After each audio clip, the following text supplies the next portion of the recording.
If you're someone like me who doesn't have too many sculptures to go around, then I think you'll find this video appealing because I'm gonna discuss these two commanders and whether I should invest in either of them and when should I do it.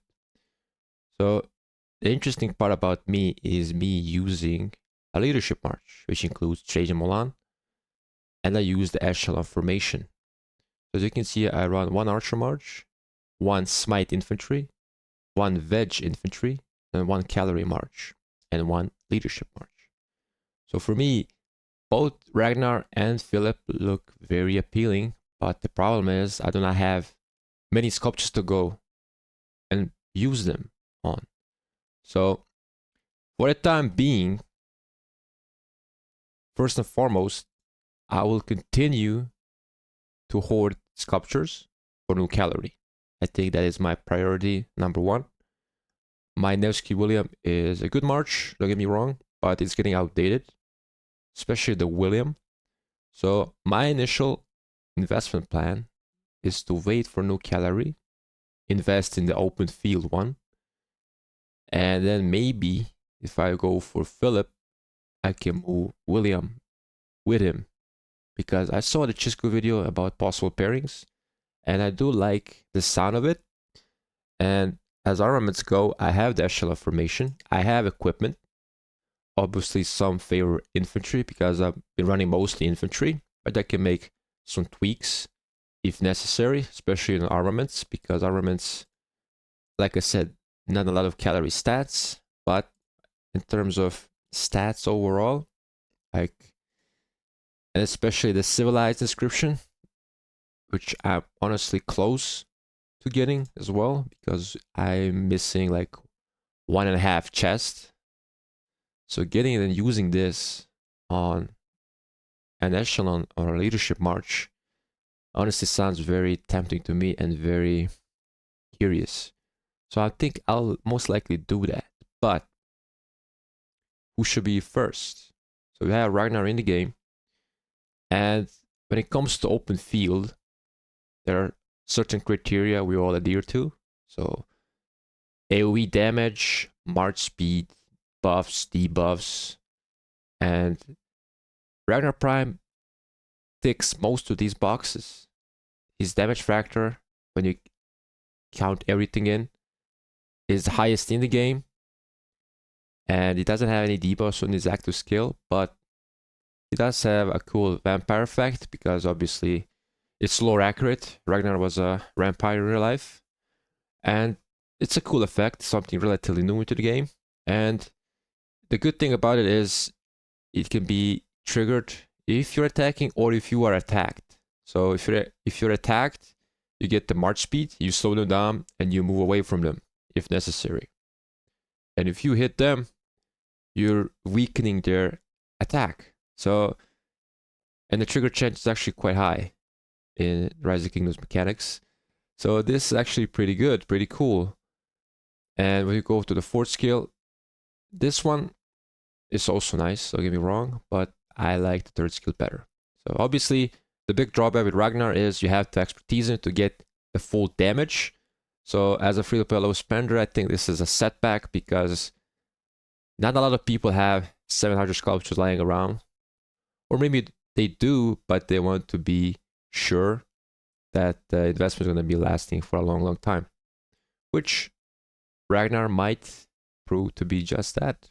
But if we go by Philip, and we go here, so Philip does pretty much no damage, but he's amplifying the secondary commander.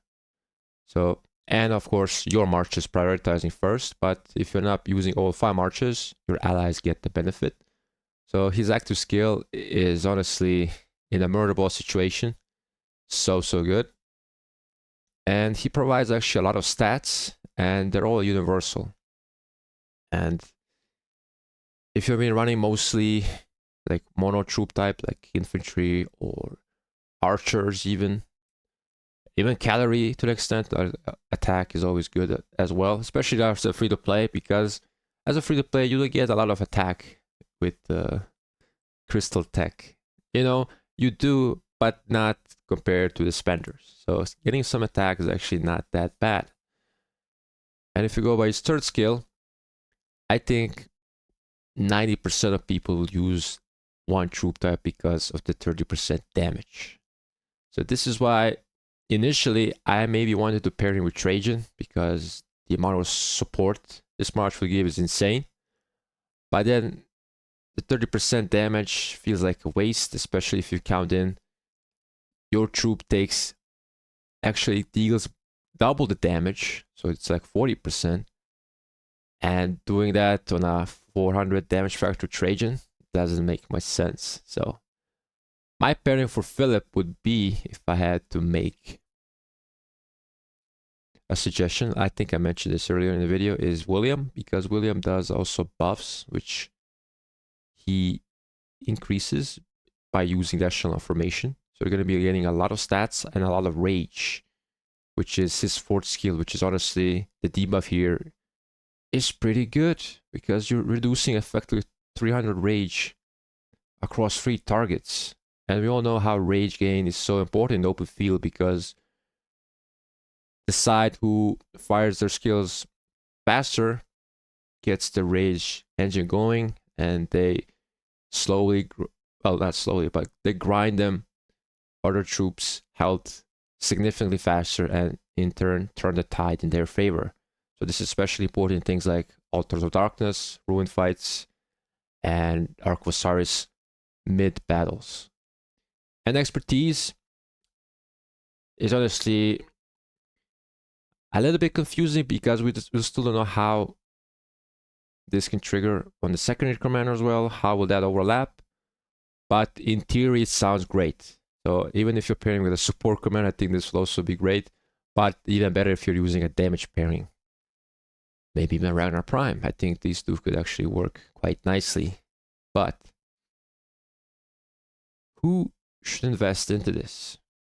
And generally, I would not recommend this for free to play, but I went to the leadership route, and I think I will stick to it because Philip just offers more to the table in terms of pairings than Trajan. And he offers like a more utility. I know Trajan buffs skill damage, and he makes the target take more damage.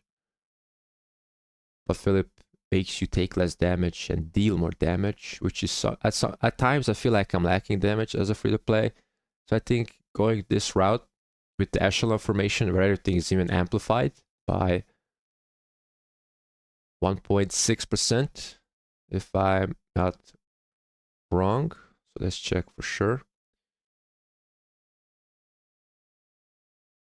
Yeah, 1.2. So I know with Trajan, his active skill, I tested this. You actually get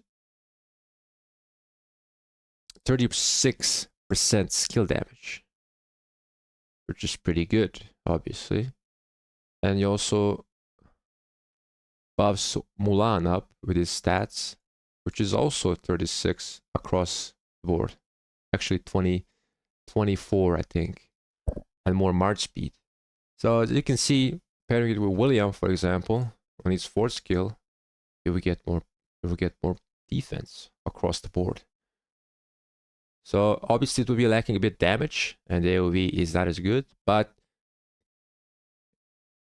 I will have him vacant most likely after the calorie. So I think for me, it makes the most sense because calorie, I truly believe, will be quite overpowered as the first 10th generation cycle.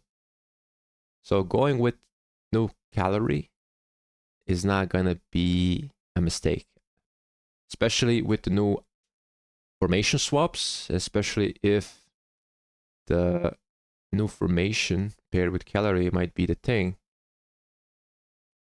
But also I want to talk about the possible formation swap regarding infantry because it's an interesting scenario. Because what if I don't invest in Ragnar at all? What if, for example, I switch my wedge infantry to arch, so I could have a double arch infantry to pair with the next smite cycle. I think that wouldn't be a bad decision at all, considering the route infantry is taking.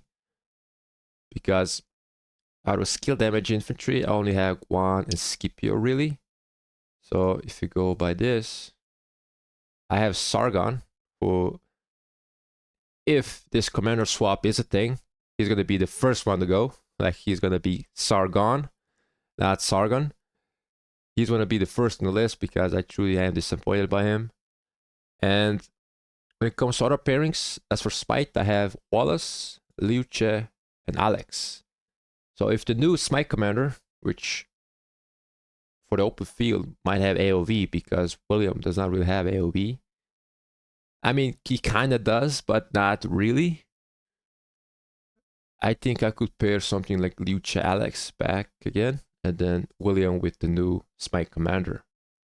And I think that would be more beneficial. So I can bench someone like Scipio and maybe pair him with Philip Prime. Because both of these commanders would be so good to have on the field. Because Scipio will benefit from the damage increase. He has a really good debuff for the open field. He has march speed. And he provides shielding. Yes, shielding. I forgot about shielding. So, and of the further damage reduction.